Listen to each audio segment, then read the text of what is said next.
All right. Here we go, guys and gals. And boogity, boogity, boogity. Let's go racing, drivers. Hello, people of the world. Andrew Hazlett, Ethan Ignatowski here with you for season 26 of, or No, episode season 20, 2. episode 26 of season 2 of the There you Loose go. Wheel podcast. My clock is fast. Season 26 will happen in 24 years from now, which would be 2048. If you're watching in Quick math. 2048, good for you. What's the Anyway, future like, everyone? that's a good question. Anyway, And now for last week's race reviews. reviews. Ethan, were you able to watch Austria from your boat? Yeah, still on the cruise. Cruise ends tomorrow. It was fun. Alaska's cool. Go to Alaska if you can. It was fun, but I'm ready for this cruise to be over. Not gonna lie, being on a boat for 11 days, it's a bit much. No, I wasn't able to watch the race live, but I did watch it after the fact, the entire race, not just like the YouTube highlights, although I did watch those too. So, yeah, I mean, I'll tell you what happened, Andrew. Mm-hmm. On lap 1, always love some lap 1 incidents, right? Yeah. Piastri, Leclerc, and Perez tried to go 3 cars into turn 1. That did not work out great for Charles Leclerc. He basically got squeezed. Piastri on the outside, Sergio Perez on the inside, Leclerc's wing off the car. Carlos Sainz and Lewis Hamilton also got into they didn't have an incident or anything, but Lewis pushed him wide, or Lewis went off track to make the pass. I can't remember which one, but Lewis eventually had to give that position back since he gained it illegally. Perez and Piastri continued to battle on that first lap, and then Leclerc limped into the pits on lap 2. On lap 3, George Russell and Lewis Hamilton got into it a little bit. Lewis passed him, George passed him back. Lewis had to give up that position to Carlos. Fast forwarding a little bit to lap 7, Lewis and Carlos are still battling. Piastri and Perez are still battling. Piastri goes around the outside of Sergio Perez at turn 6, a daring move. He was able to pull it off for that position, and that would kind of be a bit of a theme in Austria. Perez kind of didn't really do anything, and Piastri shot up through the grid after starting in 7th. Fast forward again a little bit. Fernando Alonso, he has not been on form recently. On lap 20, he punted Joe off at turn 3. He went up the inside, just completely hit him. There was no room for Alonso to be there. I don't know what he was thinking. Maybe he wasn't thinking, but it's been a stretch to forget for Fernando Alonso. I think he's not really that motivated with how bad the Aston Martin has been, which is fair enough, but still, you gotta do your best, and there was just a lapse of judgment there. Moving on again, lap 32 now, the Alpines got into a battle which continued for basically 10 laps. They were battling back and forth. Finally, lap 41, remember I said the battle started on lap 32. Finally, on lap 41, Pierre Gasly was able to get the move done on his teammate, who will be leaving at the end of the year, Esteban Ocon. Got in front of him before turn 4, went on the outside, got in front of him, went over to the inside. Ocon was right beside him. They would continue to battle until turn 6, when Gasly finally finalized the move. There would be some more midfield battling. Oscar Piastri continuing to work his way up the field. Before, on lap 52, extremely rare,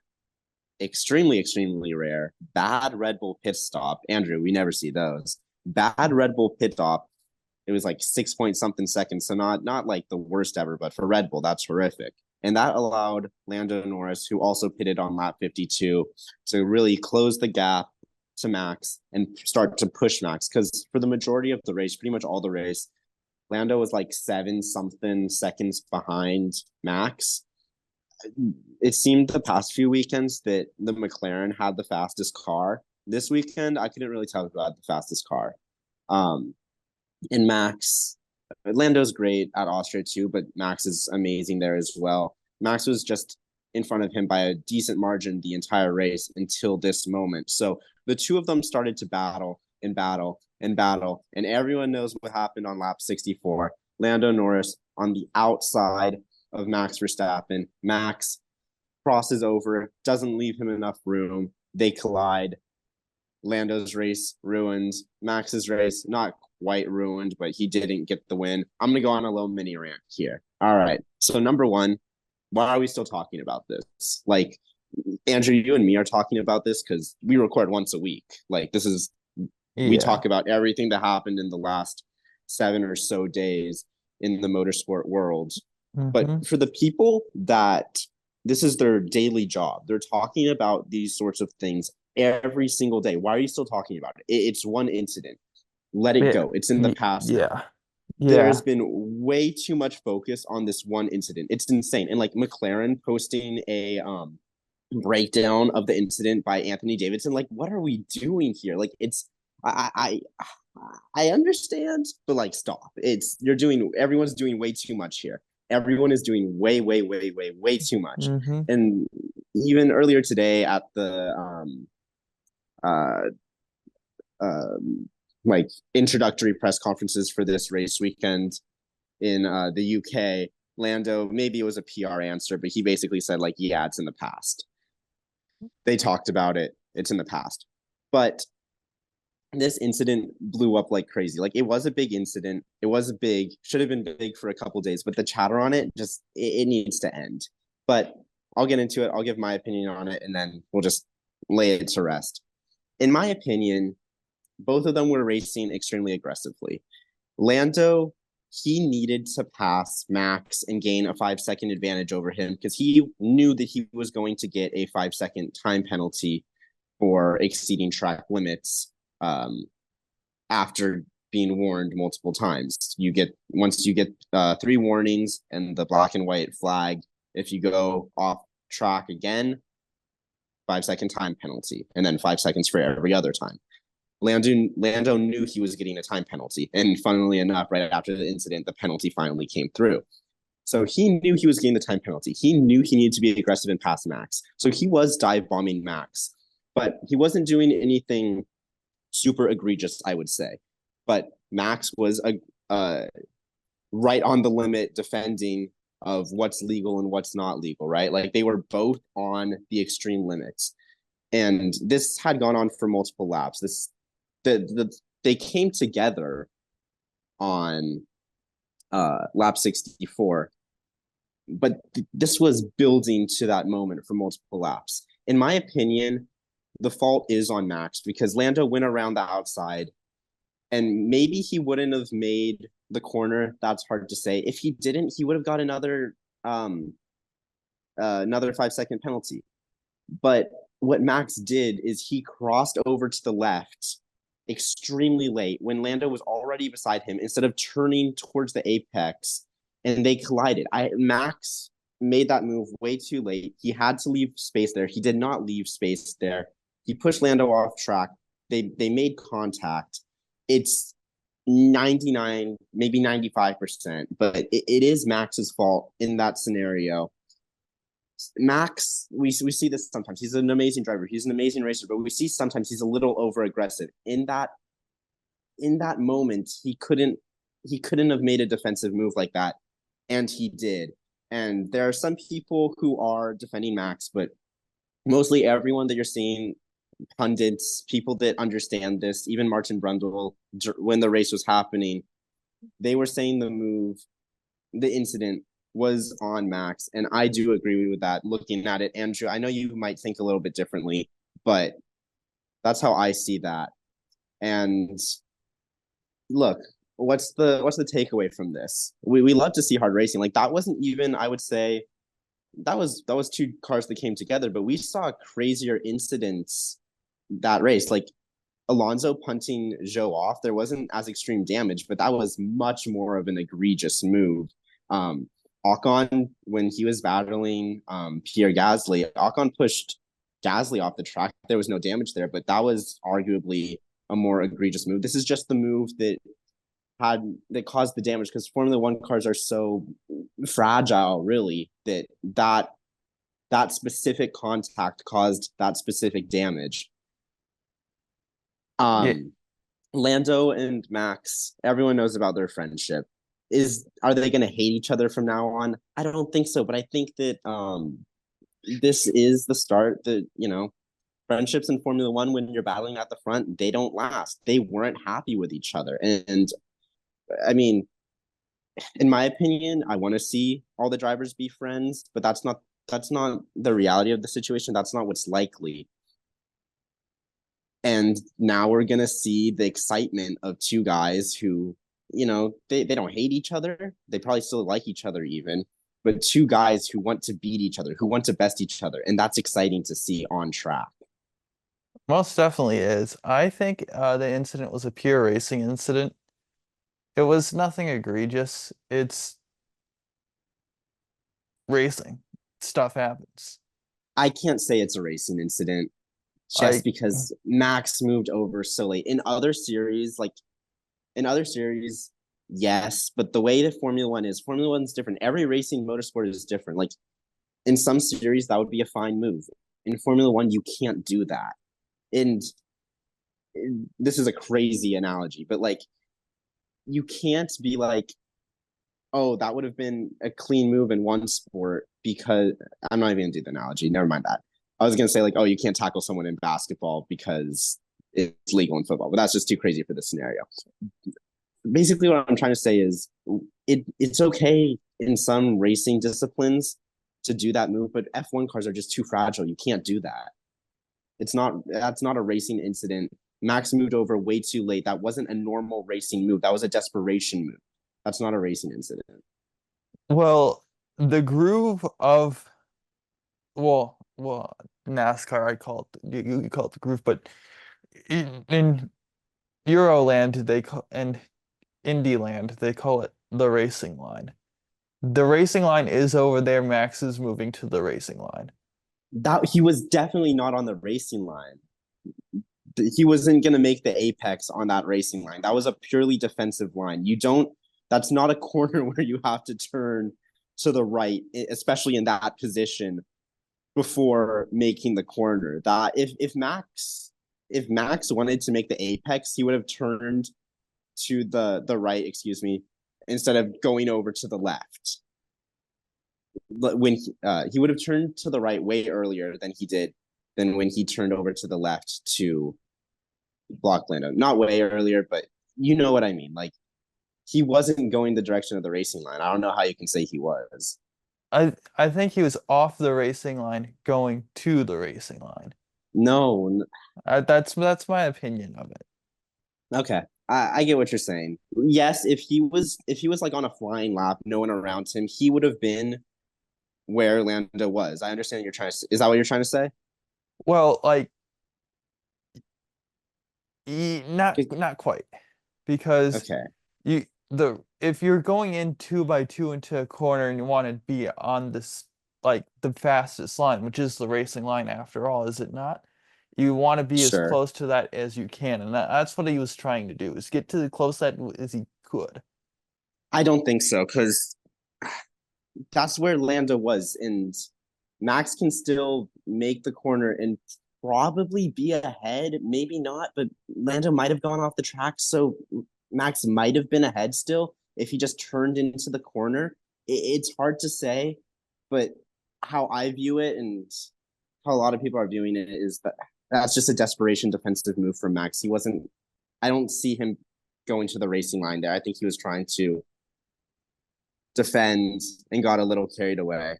But either way, what really matters at the end of the day is they did make contact. Yeah.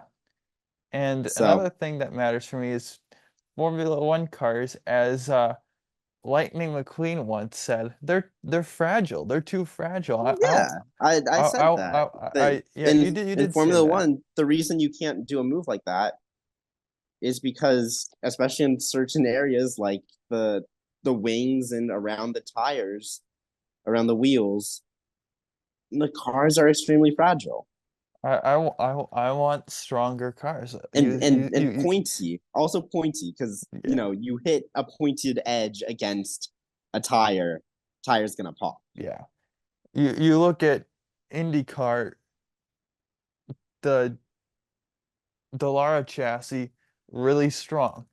You look at what It's not about the NASCAR's done. chassis, it's about the aerodynamics. The Yeah, aerodynamic true. components are much more advanced on Formula One cars, which also makes them, like I said, there are pointy bits, there are bits that easily fall off, and that's just the aerodynamics of that particular series. You look at I was gonna say you look at NASCAR too. What they've done with the next gen is with that they've made the cars much stronger. I think, in my opinion, it's time for Formula One to go in the same direction. I understand what you're saying, but nah, you can't because Formula One, the aerodynamics are going to be more simplified the next generation. I don't know if that'll make the aerodynamic component stronger because there are less, like as I keep saying, like pointed bits, weaker bits like that, extreme aero that are the aerodynamic pieces that cause incidents. I don't know if there's going to be how much less of that there's going to be, if it's going to make that much of a difference. But I mean, they're going that direction a little bit, but Formula One is such an advanced aero series that it's just in the DNA. It's just a different kind of racing, different kind of motorsports than those two. Whether you like it or not, really, that's just the way that the series is. I don't think that is ever gonna change too drastically. Yeah. But since I would love to talk about the incident for like 5 hours, but we do need to make a somewhat timely episode. So I'm gonna get back into the end of the race recap. Basically, after Lando and Max came together, no matter how you look at it, we can all agree they did come together. Lando had to DNF. Max had to go into the pits, change his tires. After all that, George Russell, Carlos Sainz, Oscar Piastri, that was the new top three. One lap later, the turn like 5, 6, 7 area of the track, Oscar was able to get past Carlos Sainz, go into second place. Oscar seemed like the fastest car for a while, but then he was just kind of 1 point whatever behind George for the rest of the race. Maybe if there was more laps there, it would have been beneficial. Maybe not because George was on the hard tires that were, they have a longer life than Piastri's mediums. So maybe Piastri's mediums were holding him back a little bit. Either way, Oscar wasn't able to catch George. George Russell won the Austrian Grand Prix. Carlos Sainz was able to finish in third, and a podium that no one expected going into the weekend. With after the podium, Hamilton finishing fourth, Verstappen fifth, Hulkenberg sixth, Sergio Perez a disappointing seventh, sandwiched between two Hosses, Kevin Magnussen eighth. Not what you want to see for Sergio Perez. Ricardo and Gasly finishing out the top 10. I believe Fernando Alonso got the fastest lap. He finished all the way down in 18th, so no extra point for fastest lap in Austria. Mhm. Okay. One thing I do want to say that I didn't say about the Austria incident, the media is just way overhyping it. It's like, Oh yeah. I mean yeah, that's this what I was isn't, starting with yeah, basically because it's it's blown up to be something insane when I'm sure that we are going to see incidents later this year or next year between, if the developments continue the same way and if those two are racing closely for however long this year or next year, I'm sure we're going to see incidents that make that look like child's play. That's Yeah. just kind of the way it goes Yeah. when I'm hesitant to use the word rivalries because I mean I don't think it's there, but Yeah. for lack of a better term, that's just the way that rivalries ramp up in Formula One. Mm-hmm. Yeah. All right. Nashville happened. I was doing things that I I was doing things that if I had pure control of my life, I would be watching the NASCARs instead of doing said That things. sounds so cryptic, dude. That's precisely what I want it to be. If you know, you know. Anyway, 3 people know. yeah. Okay. Anyway, Nashville. So I was watching this on my DVR. Like I got home, I think 4-ish hours after the race started. So keep that in mind when I go on my thoughts here. Stage one, Hamlin leads from pole. Justin Haley had a pass-through penalty due to a change, an unapproved adjustment with his car because it was an impound race. For you fancy Europeans, it's called an impound race is basically parc ferme, but we don't do that all the time. We just do it some of the time. So yeah. Um uh Bell passed Hamlin for the lead, who was held up by Haley after he came out of the pits. Green flag pit stops. McDowell leads a group to stay out for a full fuel run. Everyone on to pitting. Bell leads wins stage one, lap 80. Stage two, the yellow flag pit stops had Hamlin, uh, Bell, Larson, Reddick, Keselowski. John Hunter's Nemechek spins yellow with a 25-ish laps into stage two. Rain is coming soon. The top uh five took 2 tires: Bell, Keselowski, Busher, Logano, Gregson, and then on 4 tires you had Hamlin, Reddick, Larson. Chastain came out fifth, but he had equipment interference penalty. Bell holds the lead on the restart. Gibbs ends shortly, causing a yellow. And caution. And then we got green again. Caution for impending weather. Red flag. This was not a track. It is too big for the rain tire. So we did not have that today, or that race. They drive the track eventually and restart the race. On the caution, a few pit from the back. Bell holds lead on the lap 142 restart. Bell wins stage two, 185. Stage three, you had uh, Bell leading over Hamlin, Reddick, Keselowski, Elliott. Herbst crashes after contact from Corey LaJoie, 100 to go. A few pit. And then because my DVR and YouTube TV and NBC, so NBC at this point switched the race from NBC to I think USA or CNBC or somewhere. And YouTube TV isn't smart enough to realize that because they just did a last minute change and they didn't record it.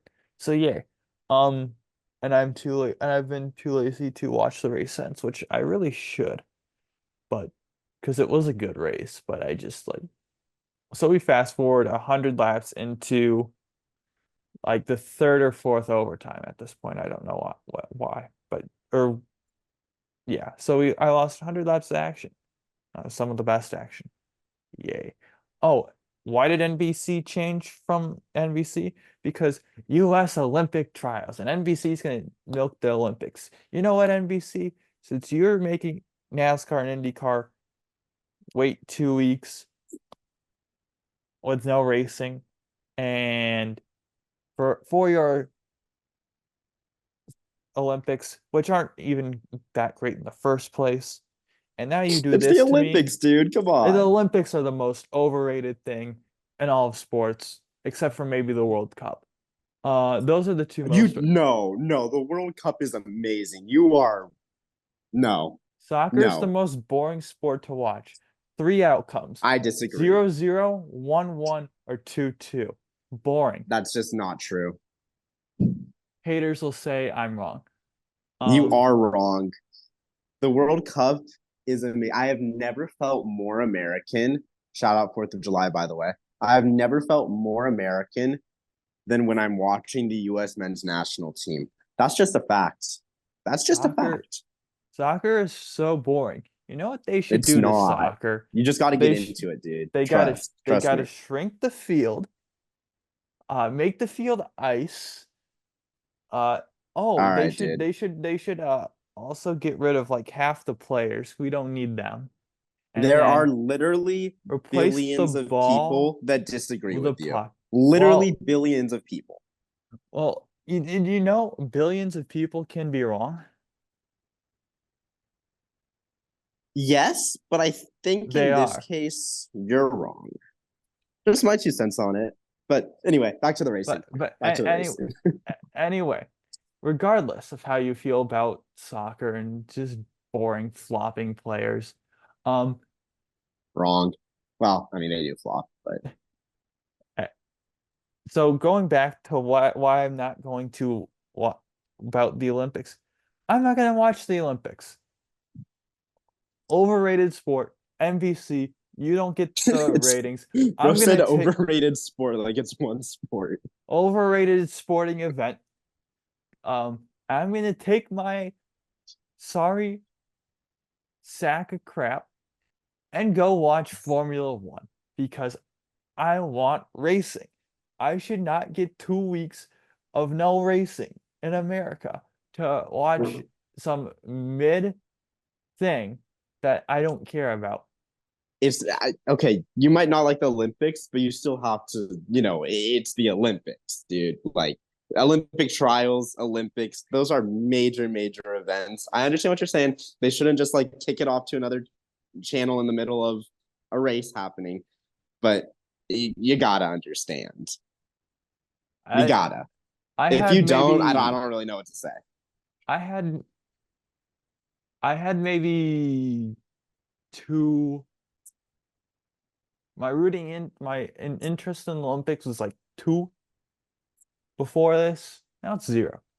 Like I'm it's just You it sound is you sound unpatriotic right now. How are you gonna sound unpatriotic on the 4th of July, Andrew?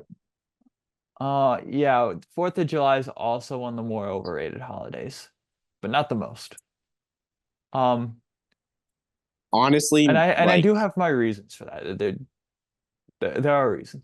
Um but anyway, that's the not the five point. people We that are a listen to racing this, podcast. go be mean to Andrew in the comments. The 5 people that listen to this, go be mean to Andrew. Come at me. Anyway, so yeah,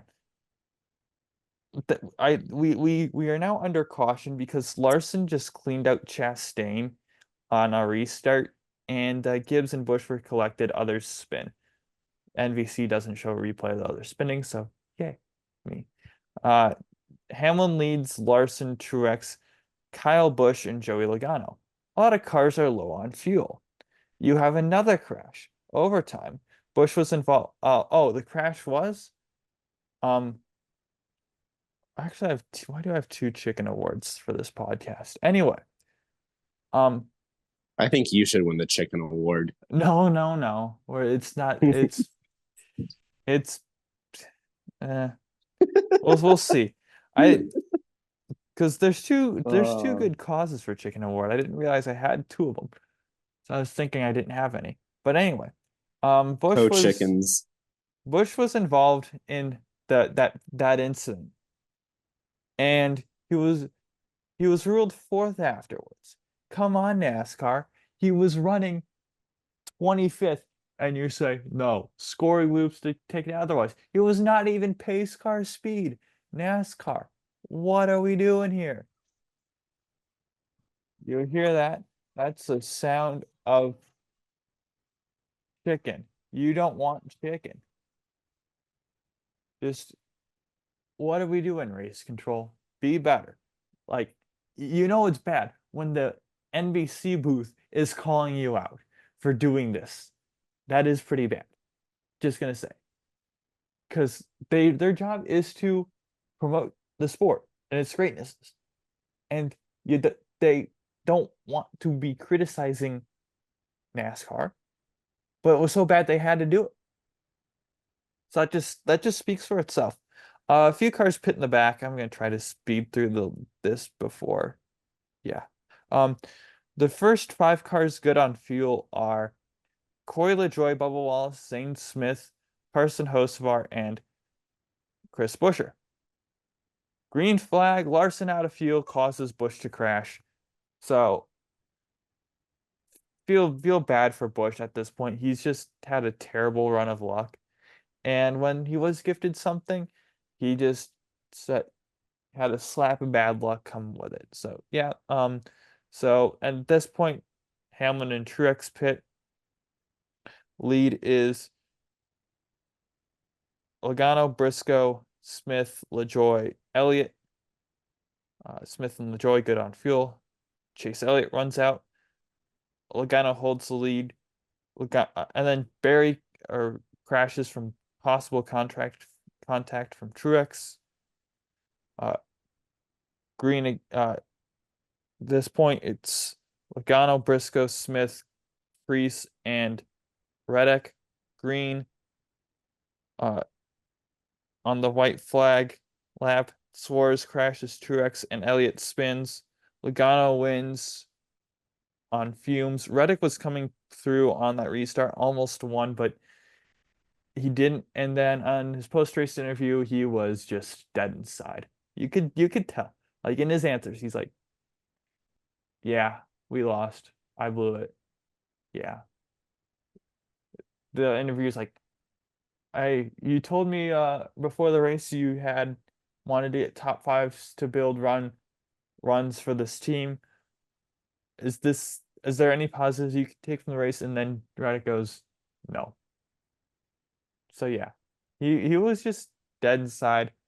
Uh Other things in the race, Harrison Burton crashed. Uh this was going to be my chicken award until I didn't. Carson Hocevar fined 50,000 and docked 25 points for his crashing Harrison Burton under caution. Who else wrecked? Chase Elliott spun at some point. Trying to think of I don't Austin Cindric started the 5 overtimes, which is the most in NASCAR history, which is surprising to me. I thought 5 would have tied it, but not been the overall record. So driving standards need to be better in NASCAR at the end of races, it looks like. People are going to complain about that, but I don't think that's a huge issue at the end of the day. But Carson Hocevar, who was going to get a chicken award, you get a singular squeak. Because Carson, why are you wrecking people under yellow? In his Truck Series Yeah, that's a career, little silly. Carson Hocevar was known for doing things like that, being really over aggressive, wrecking people under yellow, causing yellows.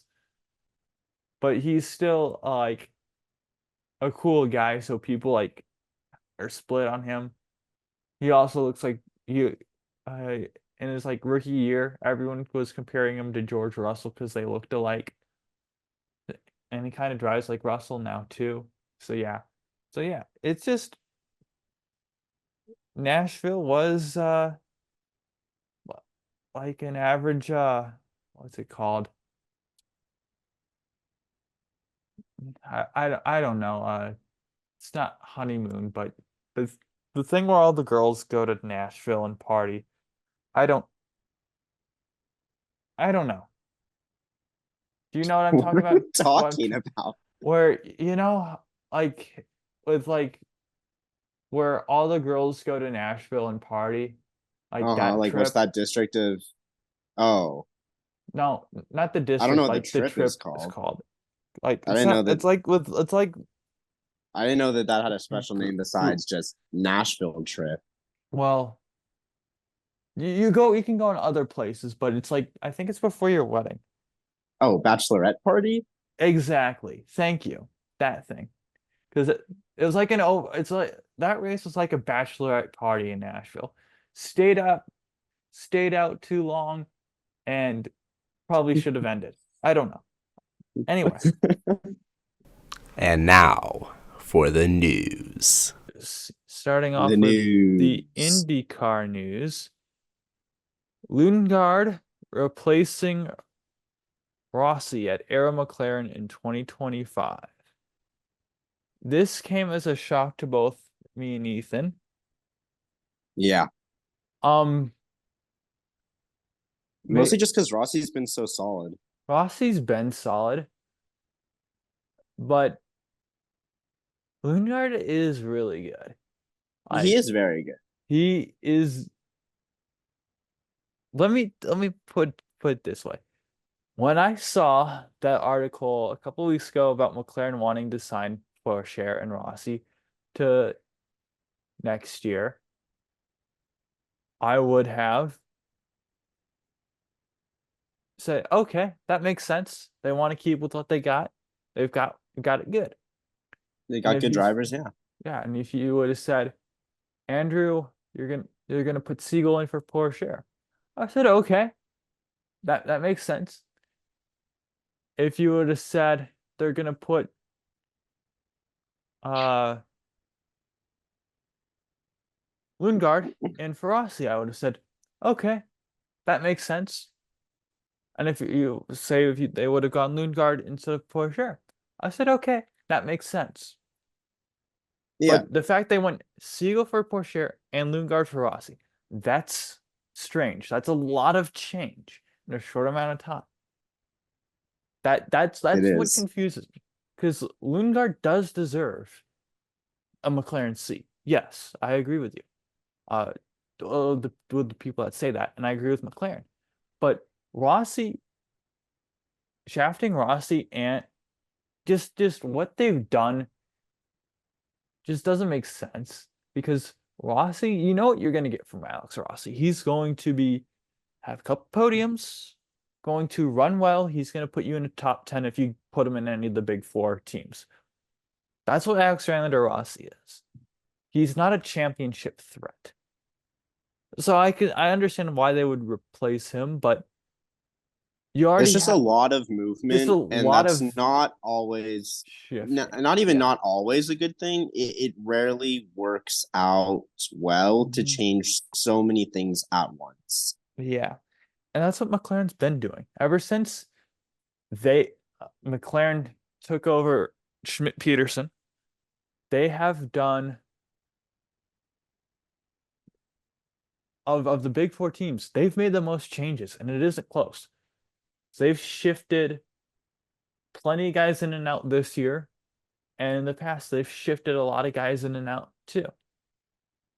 So you look at what they're doing, and it just I don't see how this team is going to be successful in the long term. They have to stick with what they have for 3 years. This That's what they have to is. do.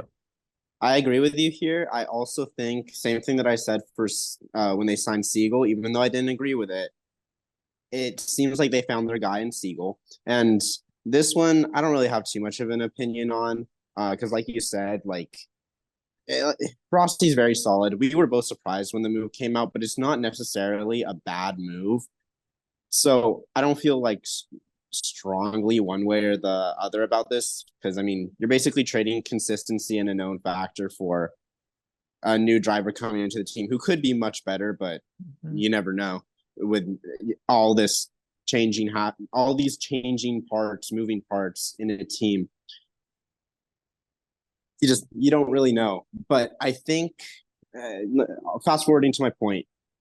My point is that I think these guys are now finally the guys that McLaren wants. Unless either of them underperform significantly, I don't think we're going to be. I think we're going to be seeing the carousel slow down. That would make sense, hope in theory. In theory.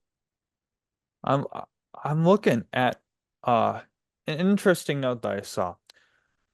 I outside of the 5 car, which was at one point numbered the 77 for McLaren, Schmidt, Peterson, whatever you want to call them. In that team's history, that car, the other cars that they've had have never won a race. It's always been the 5 car or at one point the 77. Because they had, I think the best result they've had is second. Mikhail Loshin did it in the 7 car in 2014. I'm looking further back. I don't see anything further back than that. But he came close. James Jakes got a podium, third 2015. Mikhail Loshin with another second in 2016.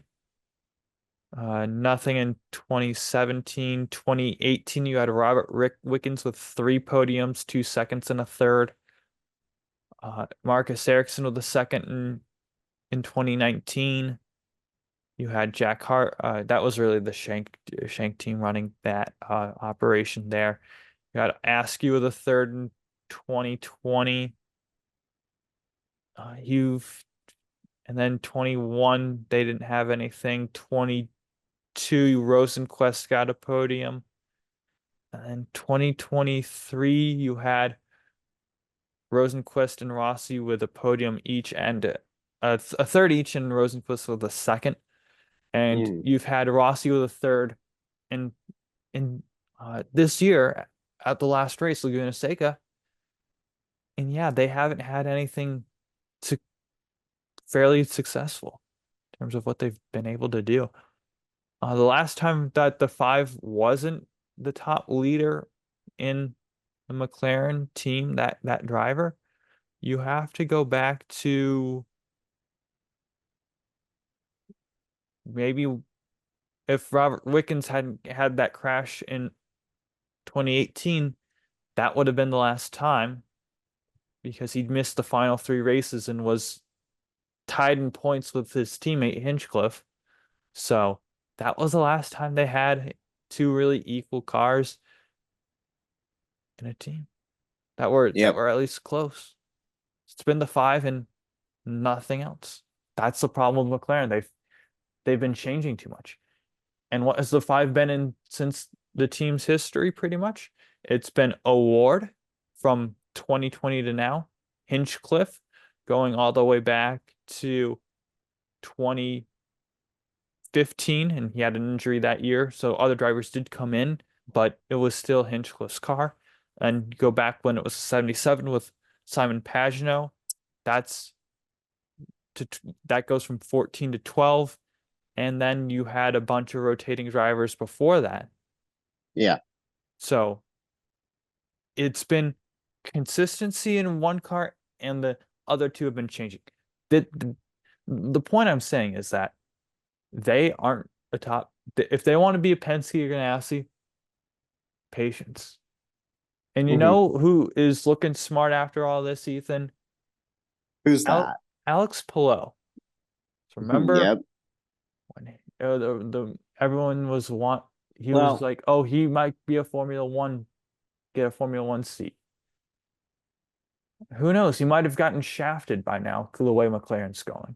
Maybe, but it's also Alex Palou, so I do have trouble believing that with Alex Palou. But yeah, maybe. But who knows? Yeah. I don't think we'd say 2-time champion Alex Palou. That's probably not. That's a most likely not probable thing. And who knows? Maybe him and Pato O'Ward become Nico Rosberg and Lewis Hamilton. I doubt it, or to that extreme, but maybe something like that happens. So I think Alex Palou is is looking smart here. Do you have anything further to say on Ethan? No, nothing that I haven't already said. This is not official. This is what R Bobby Rahal wants. And Bobby Rahal, the team leader at RLL, he's the R in RLL. He's eager to promote Yuri Vips for 2025 in grace of Christian Lundgaard. He's not happy in all this. He believes in loyalty, and he signed Vips to a contract last year where he's the reserve driver. And I think he wants to give Vips the seat if everything goes right. Will I mean, everything for a go right guy, for him? I don't know. Go ahead, no, Ethan. but like you said, for a guy who believes in loyalty, promoting from within does make a lot of sense here. Um, Yuri Vips, we all know the issues with him. No need to rehash that again, but worth mentioning. But he is a fast driver. He is a good race car driver. Makes sense to put him in a seat Mm-hmm. from a purely race car driving vroom vroom perspective. Yeah. Unless you have anything to add on that, Andrew, I do have one piece of IndyCar news that I would like to bring to the table. One last thing. Hyvee is rumored to go to Arrow McLaren, but I don't see that that could happen. That might mean Rahal needs a pay driver or a driver who Mhm. brings money. But we'll Yeah. see. And then going back to Rossi, I could see Rossi going to, I think Rossi's the leading candidate to fill the 45, and I think that would be best for Rossi. All Go right. ahead, Ethan. Okay. So let me pull up the article. Essentially, as we all know, Prema is joining IndyCar for next year, and their team principal, Rene Rosen, spoke to motorsports.com, and essentially, he said a couple of things worth mentioning about who could fill those seats next year. He told motorsports.com, he confirmed the reports, essentially, that Prema is in talks with Williams' Logan Sargent. And Logan, him and Rawson would, or him and, Prema, they're a big team in the European junior formulas. They know those guys, and those guys know them. So, I mean, Logan, unless I'm mistaken, I believe in Formula 3, his first year, he did race for Prema. I'm pretty sure that's right. Not sure why I don't confidently believe that, but I'm pretty sure that's right. So he has history with Prema. Here's the deal with Logan. He was brought into Formula One too fast. He had his development stunted, and that's maybe going to affect him for the rest of his career. He is still a decent enough driver. And I think that Prema, a familiar setting for him in IndyCar, just fully reload, fully restart, could be exactly what he needs. And now we know that Prema is talking to him. Rawson basically said that he's not worried too much about filling out the drivers right now. He's just building the team right now, which fair enough. But Yeah, you do need drivers to build the team, and Logan Sargent could definitely be part of that equation. What were you gonna say, Andrew? Yeah, there's plenty of drivers to fill those seats. Then in being free agents or guys that aren't in seats right now. So who knows? There's plenty of people there, and I just do Yeah. want to mention There's one more guy he mentioned. That in Formula 3, Prema was his second of 3 years for Sargent. That was his second of 3 years. Okay. Thank you, Andrew. You're welcome. So he did he did say that he had heard that Alex Rossi is a free agent. Literally, the quote is, "I heard this." But a driver that had a little bit more weight to what he was saying was Callum Ilott, Mm-hmm. another guy similar to Logan Sargent coming up through those European Formula ranks, relationship with Prema there. So, two drivers that honestly, I could see both of them racing for Prema next year. What about you, Andrew?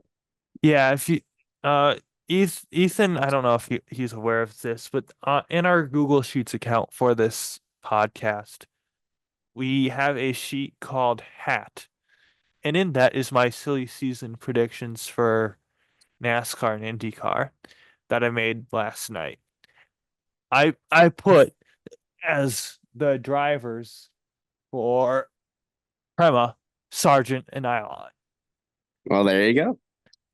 And I have them in light green, which means I'm feeling fairly confident about them. So yeah. Yeah. We can move on now. You wanna Yeah. tackle NASCAR or Formula Yeah. One first? There's been some big announcements in Formula One. Let's go there. All right. So these first two news stories, they were announced, of course, pretty much right after we recorded. So this is week old news. Not going to spend too much time on it. You heard this other places. But Pierre Gasly, a multi-year extension with Alpine, basically confirming that unless they sign a guy like Carlos Sainz, Gasly is going to be that team leader through next year, through the regulation change, and potentially beyond that as well. So Gasly, French driver, French team. It always made sense in the first place when Gasly went over there from AlphaTauri, and now he's staying there. And here's the thing with Gasly. We've seen that he can be a really good driver. He hasn't reached those highs of that 21 season, I want to say, with Mm-hmm. Alpine. Or not Alpine, AlphaTauri. I'm bad with years. But he hasn't quite reached those highs again. But we know that he can reach those highs. And so if Alpine is now focusing on Pierre Gasly, building the car around him instead of this basically infighting with Esteban and Pierre. If Pierre is the number one driver now, they have now more direction. They now know which direction to take the car. They have their driver. Things could start to improve for Alpine here. And I don't think Pierre Gasly is a bad driver to build around. Yeah. We also yeah, Andrew. Yeah, you hit the nail on the head. I'm a Gasly enjoyer. Big time Gasly enjoyers over here. This is a pro Gasly podcast. We also have Austin Martin confirming Lance Stroll is staying until at least 2026. So, I mean, least surprising news of the century. Everyone pretend to be shocked. What? Did I sound shocked? Yeah, you did. Okay, good. I was very shocked to hear that. Moving on now. Williams is signing like a million people to come work for them behind the scenes, which I Not mean, us. hey, that what? Not us. Not us? Yeah, we they have No, not signed us. no, they have not. Would be cool, but no, they have not. Who they have signed is former Alpine technical director Matt Harmon, who I mean, he kind of left after some disappointment, but he has a he has a good track record, and he's moving over to Alpine. Other guys such as, where is his name? Do. This can probably be cut out. Probably won't, Or but yeah. Steve Winstonley joins as chief engineer of composites and structures, coming with 22 years of experience, including 14 at Red Bull. That is really something that Williams needs. Richard Firth, who is a performance systems guy. He's worked in F1 for 25 years. Soren Charon, Chief Information and Analytics Officer, not coming from the world of Formula One, but 17 years at Hewlett Packard. So a little bit of an interesting route. But basically, what I'm getting at is Williams, they're bringing in a lot of experience. 17 years, 25 years, 20 something years, and other guys. Like, they're bringing in a lot of people with a lot of experience trying to build this team up. James Vowles was busy on the phones signing people. Juan Molina, he's coming in after spending 7 years at Red Bull to work on McLaren's aero. And as most people know, aerodynamics is Williams' biggest issue. Their aero works really well on tracks like Monza and pretty bad elsewhere, which is telling, as Monza is a very aero unheavy track, you could say, due to the straights and the speed. But yeah, they're bringing in a ton of guys. Will this all matter? Is Williams going to shoot up the grid and become championship contenders now? Almost No. certainly not, but this can help. Thank you, Andrew. No, but this will help them start to inch up the grid for sure. It's a ton of experience. They brought in 26. They're still going to be bringing in people. 26 plus people recently added to Williams. That's huge for them. Shout out the race for this information that I am relaying to you all. And I don't know. It's not like groundbreaking, but it is very good news for Williams in their hunt up the pecking order. What would have been groundbreaking if it wasn't the worst kept secret in maybe all of Formula One history? Ollie Behrman, signing a multi-year contract with Haas. Andrew, there is officially a Formula One driver who's younger than me. That makes me sad. How old is Ollie Behrman? He's 19. I am also 19. However, I believe he is February 2005. He's something 2005. I am November 04. Okay, so I'm not. So he's older than me, so I'm fine. You're fine. I'm not. Oh, no, he's not. He was born after me. Neither of us are fine. We're not fine. We're not okay.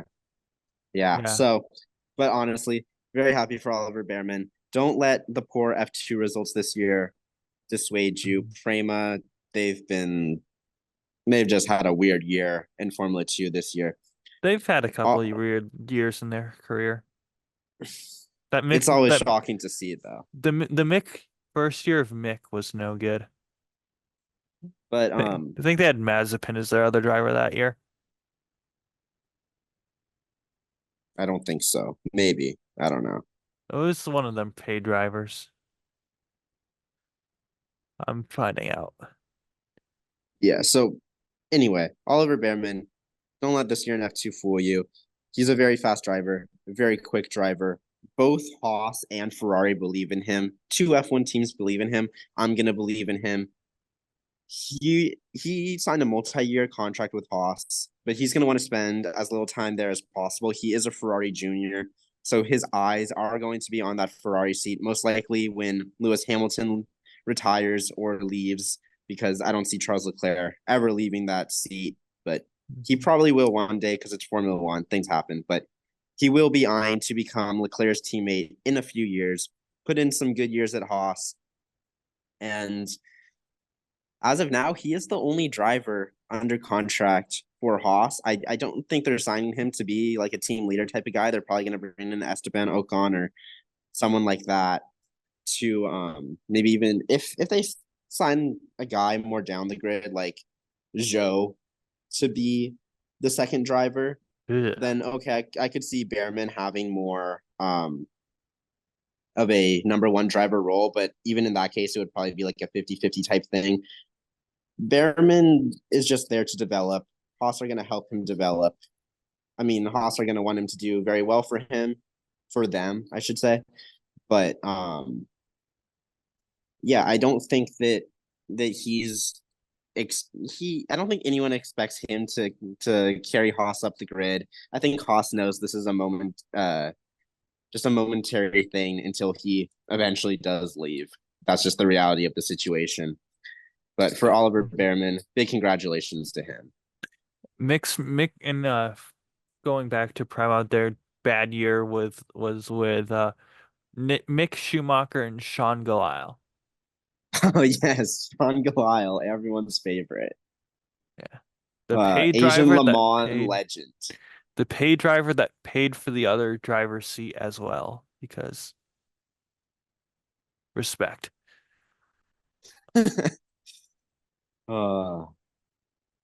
Yeah, so after that, just one more piece of Formula One news. Again, you've probably already heard of this, so I'm not going to spend too much time on it.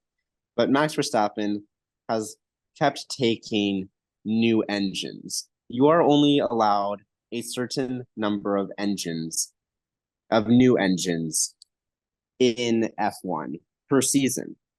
Max has already ran through that allotment, which means next time he takes an engine, he's going to have a 10-place grid drop. Some people are saying this might be at Spa. Maybe it'll be after the summer break.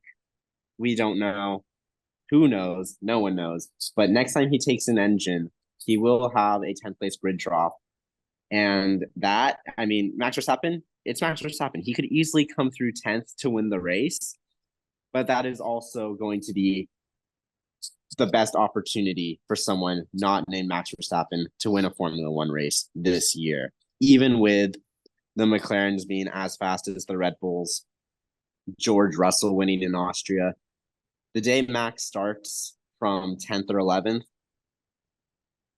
or 12th, whatever, that's going to be the biggest opportunity for another team, for another driver. Yeah. Going over to NASCAR land, another one of the former Stewart-Haas drivers has found his ride. Josh Berry joins historic Wood Brothers Racing Team for the 2025 campaign. This is a good move for, I think, both driver and team. Harrison Burton took the Wood Brothers from being just missing the playoffs type of level team to being running last pretty much every week. So they needed a change desperately from the team. And Josh Berry is a great, well, I wouldn't say great, but he's had a couple great runs lately. And he's gaining confidence. So I think that's just a match made two peas in a pod. And I think maybe Barry could get that Wood Brothers 100th win that they've been looking for now not quite 7 years. So maybe I remember when the talk for the 100th one was, who was it going to be, Blaney or Menard? Then it was Menard or De Benedetto. Then it was De Benedetto or Burton. Now it looks like might be Barry. We'll see. I think that would be a hugely popular win if Barry were to win next year, get the Wood Brothers their 100th win.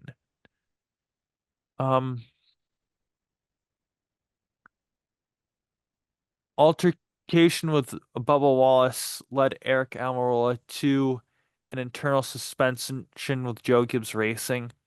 This was rumored why Eric Almirola hadn't been in the car for so long. It was weird. Yeah, that's just random. Joe Gibbs is not letting any of the details slip, so that's interesting. He missed Charlotte for sure. I don't think he might have missed another race, but I don't think he would have. Maybe Sonoma because Joe Gibbs might have wanted him to run there, but who knows? Maybe one of the other racetracks. Who knows? Like you said, we don't really know what the um what he said or anything like that, but I don't think it's that hard to figure it out. Mm, I don't know. And then everyone's favorite random team that had their car stolen at one point, NY Racing, returning to NASCAR Cup Series action at Pocono Raceway with driver JJ Yeley. So, yay, we have more cars in the field at the NASCAR race. That's a good thing, even if they are 3 laps off the pace. That's actually pretty generous, like 13, but still. And finally, moving over to sports car land, Meyer Shank confirms IMSA GTP return with Acura in 2025. That was as expected. They're replacing the Wayne Taylor Racing, which is with Andretti, who's probably going to be going over to Cadillac. Yeah, they'll be running with 2 cars. So likely, Colin Brown and Tom Blomqvist will be in one of the cars. The other car will, who knows? It could be anyone. Could be some people from the Wayne Taylor team. Could I saw uh there's a driver from Porsche Penske who's going to be not with the team next year. Could be someone from them. Pippo Durrani's a free agent. We'll see. IMSA silly season's going to be a pretty interesting one. We don't really talk about IMSA all that often, but it is interesting to see because there's a lot of shaking up. So yeah. And now for next week's race previews. Going into the previews, I'm gonna start off with Mid-Ohio, for IndyCar. First hybrid race for IndyCar. That's starting.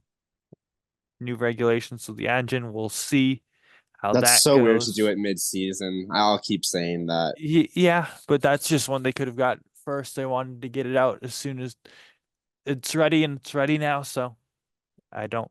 That's what happened. Yeah, we'll see how those are. Yeah, Yep. Mid Ohio. Yeah, it's probably gonna be a 2-3 stop race like every IndyCar race outside the 500 is. You have in the 51 this week, Toby Sowery for Dale Coyne along with Jack Harvey. And I don't think there's any other driver moves. You have your Siegel still in the 6. You have your 66 of Malukas, which they are going to be for the rest of the year now. I don't know why it took me to Indy next when I put in IndyCar. And yeah, Harvey in the 18 still. So yeah, there's nothing really um not expected.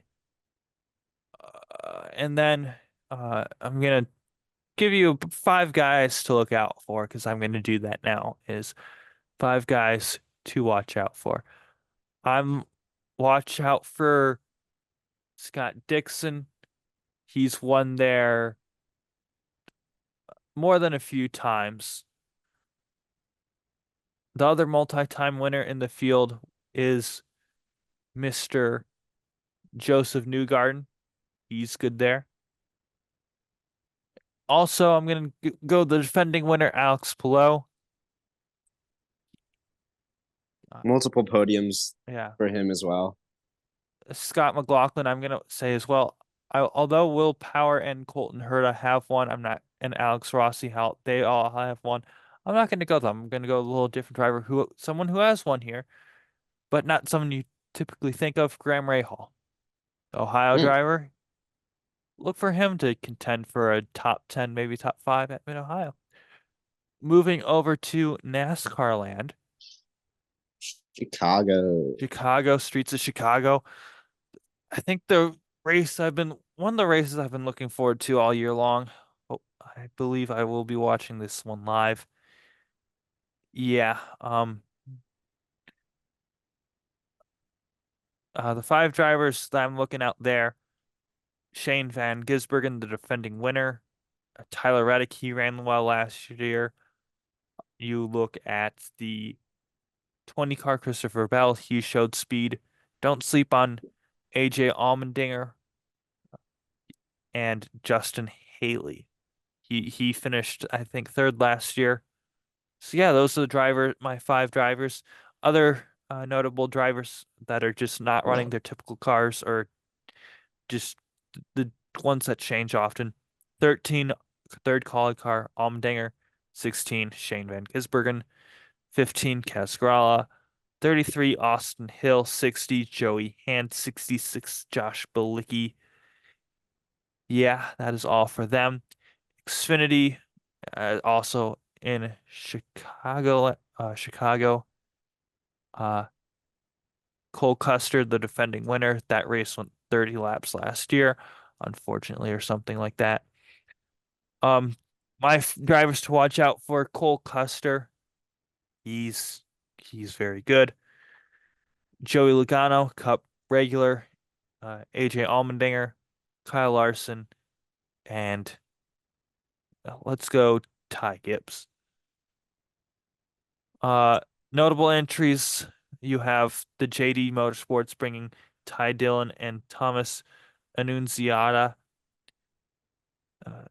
15, Haley Deegan out this week for AM Racing. Joey Logano in. 17 is for back with Kyle Larson. Joe Gibbs All-Star Cars are Gibbs and Nemechek. 26 for Sam Hunt this week. Sage Karam. He always wins well at road courses. 32, third Jordan Anderson car with Peterson this week is Austin Green. Joey Gase is bringing 2 cars, one for Brad Perez, one for Kinko Maira. DGM is bringing 3 cars. Their second for Bilicki, third for Daniel Suarez, who they will partner with the regular Kyle Weatherman. Alpha Prime's third car is Alon Day. Pardis Racing's bringing their entry for Preston Pardis. Carson, actually, no, it's not Carson Klopper, but JR Motorsports will be there with Connor Mosack.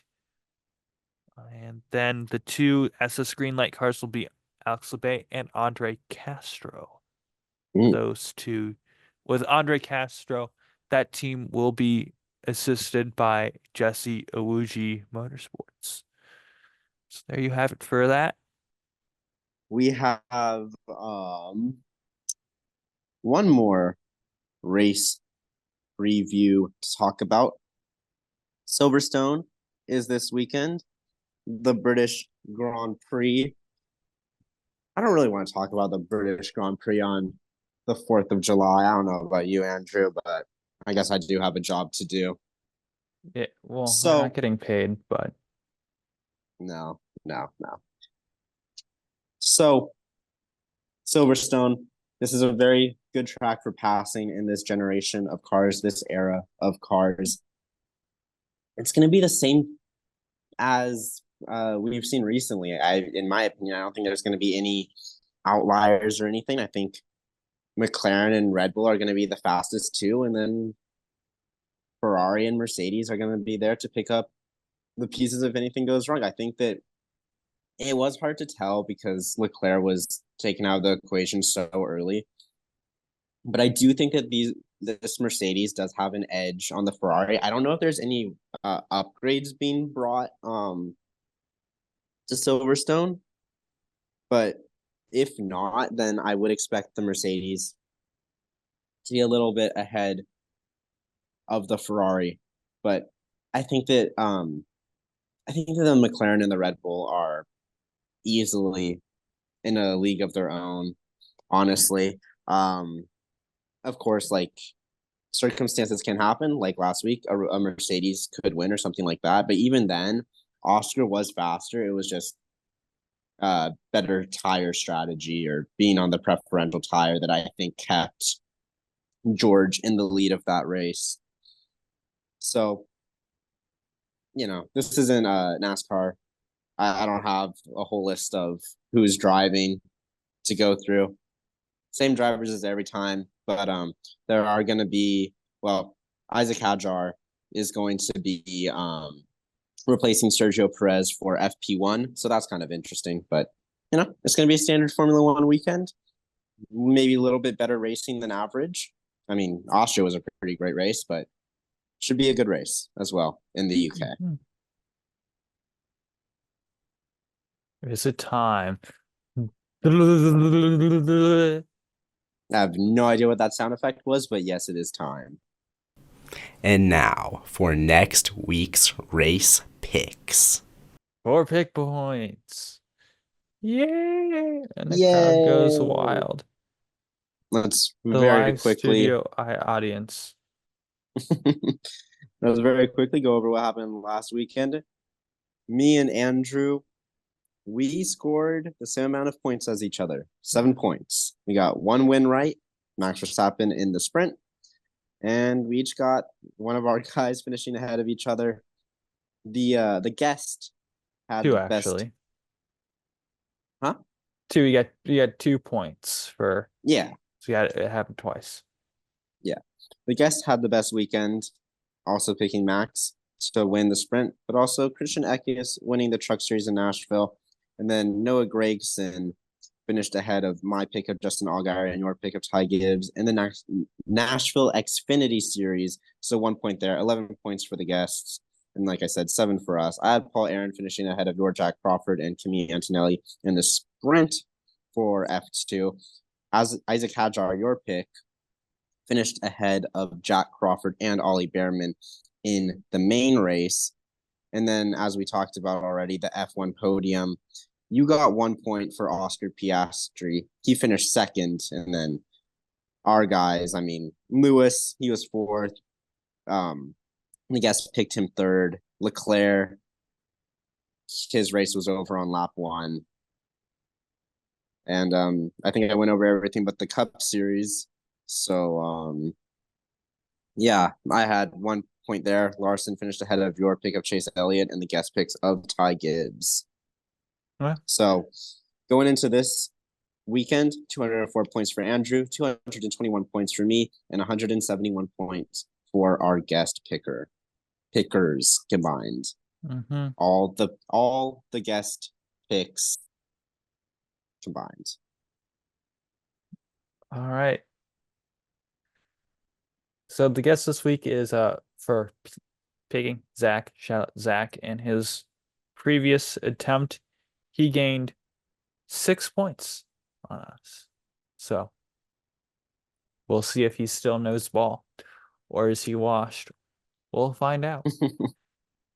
Anyway, United Kingdom Sprint F2. Give me Victor Martins. Yeah. Paul Aaron for me. He's leading the championship, but he hasn't won a single sprint or feature race. So, that's got to change at some point, right? He's been on plenty podiums, and he does very well in sprints. So, I'm saying Paul Aaron. Guess going with Kimi Antonelli for the second week in a row. Trying to work some luck into that pick. Yeah. Main race, Zane Maloney. I think he had a podium there last year in the main race. Mm-hmm. So I'm picking him. I'm going Oliver Behrman. Just this is the week he announced announced to an F1 seat, confirmed to drive for Haas next year. Just the good vibes. They're Yeah. going. Guess going with Franco Colapinto, basket. Yeah. United Yeah. in United Kingdom, Silverstone for the F1. Yeah. You and me All of both have us, Max. Max. Well, actually, I lied. We both have Max. Guess going Lando predicting Norris. going off the wall. Well, you'll see. Going spicy picks this week. Yeah. Lando So winning. who Whereas, you and me, we both have Lando in second. mm-hmm, guess has George Russell second. You might see a Hmm. trend. You might not. I Yeah. have I have George Russell third. I have Oscar Piastri third in his 80,000th home race Is this a home race for him unofficially? for Piastri. Yeah, Piastri. I Did he get mean, did he get adopted into somewhere or well, no, something? no. Let's think about this. Like he's Australian, right? Yeah. How did European settlement of Australia begin? It was a British penal colony. So I mean, you go far back enough, Oscar has got to be British. Okay. I guess going with Lewis Hamilton for third. No Alex Albon. No, No, no. the forgotten British driver. The British tie. Yes. Um, For Indy next, Mid Ohio, we have Louis, Louis Louis Foster. Foster. Yeah. To Lewis. I think it's Lewis, but I don't know. You told me it was Louis. Might be Louis. I don't know. I, this Anyway, is what guess is happened. going This is with what Jacob happened when you Abel. put all your races on Peacock. No one knows how to pronounce anything. Anyway, True. uh, Jacob Abel for the guest. mhm. And then, Indy car. I'm going with Will Power. He's won there before.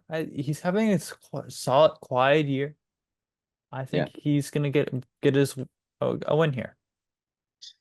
I'm going with Alex Palou, championship leader, heating up one last time out, both in terms of winning the literal last race, and also he is the defending winner of Mid Ohio.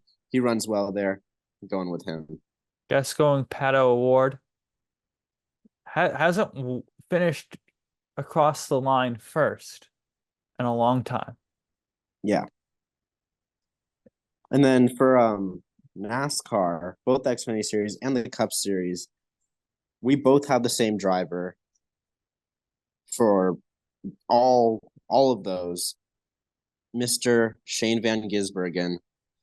Because honestly, any other pick kind of feels wrong, Yeah. illegal. Uh, I Xfinity it makes the most sense. I do think that Cup pick is a little vulnerable just because the talent is deeper there. But Yeah, I Xfinity you have I think Chamberlain Gisbergen's a good pick. Guess going with Cole Custard, the defending winner for Xfinity and Cup. Tyler Reddick, who ran well before crashing out last year, like half the field did. We'll see. yeah. For this week of Chicago, who knows what will happen? Probably going to see Noah Gragson crashing into the tire barrier again. You'll probably hear 20 different pronunciations of Shane Van Gisbergen's name. You will not hear Brandon Gaulden trying to do something with Joey Hand's name and Jimmy or doing and relating that to Jimmy Johnson because there is no Mastroboni in the Cup Series. Mm. If you know, you know. Um, Anyway, this has been one of the episodes of all time, Ethan. This is I've loved spending this afternoon with you, Andrew. hopefully it will go up. Where I'm gonna say around 4 p.m. local. We'll see. But do you want to see anything to the people of the world? There you Two have it. words. No. 2 words. Goodbye. Okay. I would have rather had the silence. That would have been funny. Well, my dad's trying to like I hand just want to know if you want something to drink. hand signal speak to me. He's asking if I want something to drink. I would like something to drink. Thank you, Dad. Guest appearance on the podcast. Hey, this is the father of the winner of the best podcast. Leave, please, Dad. Love you. Thank you. Bye, everyone. To me, it looked like he actually lost the wheel. The wheel for Ross Chastain is still and perfect. Wheel on the track. Did you leave the wheel loose? You picked the fine time to leave me loose, wheel.